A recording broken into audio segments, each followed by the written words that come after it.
Aktor Baim Wong memaknai bulan Ramadan kali ini dengan mendekatkan diri pada Sang Pencipta. Adapun target-target yang rutin ditetapkan setiap Ramadan oleh Baim Wong, yakni salat tarawih setiap hari hingga tadarusan.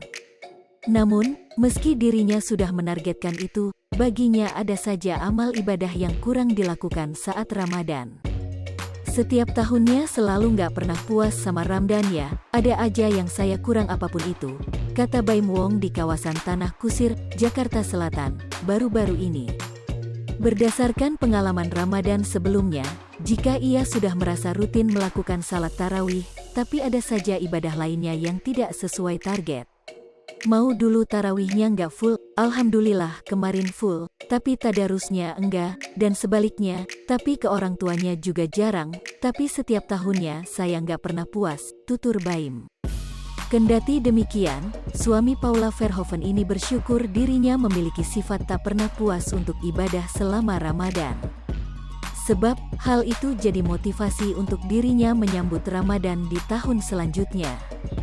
Ya mendingan manusia seperti itu sih daripada dia puas terus nanti ada yang salah sih, ujar Baim.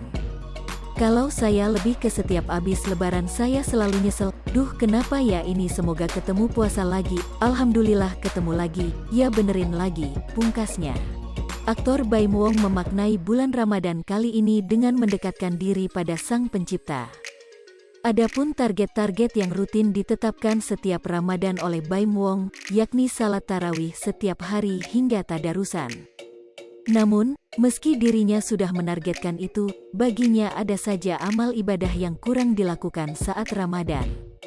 Setiap tahunnya selalu nggak pernah puas sama Ramadan ya, ada aja yang saya kurang apapun itu, kata Baim Wong di kawasan Tanah Kusir, Jakarta Selatan, baru-baru ini. Berdasarkan pengalaman Ramadan sebelumnya, jika ia sudah merasa rutin melakukan salat tarawih, tapi ada saja ibadah lainnya yang tidak sesuai target. Mau dulu tarawihnya nggak full, alhamdulillah kemarin full, tapi tadarusnya enggak, dan sebaliknya, tapi ke orang tuanya juga jarang, tapi setiap tahunnya saya nggak pernah puas, tutur Baim. Kendati demikian, suami Paula Verhoeven ini bersyukur dirinya memiliki sifat tak pernah puas untuk ibadah selama Ramadan. Sebab, hal itu jadi motivasi untuk dirinya menyambut Ramadan di tahun selanjutnya. Ya mendingan manusia seperti itu sih daripada dia puas terus nanti ada yang salah sih, ujar Baim. Kalau saya lebih ke setiap abis lebaran saya selalu nyesel, duh kenapa ya. Hai pemirsa Sri Popo TV, jangan lupa komen, like, dan subscribe, serta tonton terus berita-berita terupdate lainnya ya.